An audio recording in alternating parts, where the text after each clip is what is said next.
ఇదే కదా నీ కథ ముగింపులేనిదై సదా సాగదా ఇదే కదా నీ కథ ముగింపులేనిదై సదా సాగదా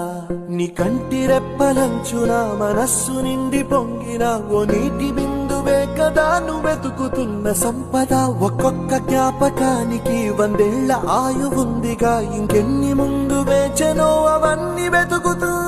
పదా మనుష్యులందు నీ కథ మహర్షిలాగా సాగదా మనుష్యులందు నీ కథ మహర్షిలాగా సాగదా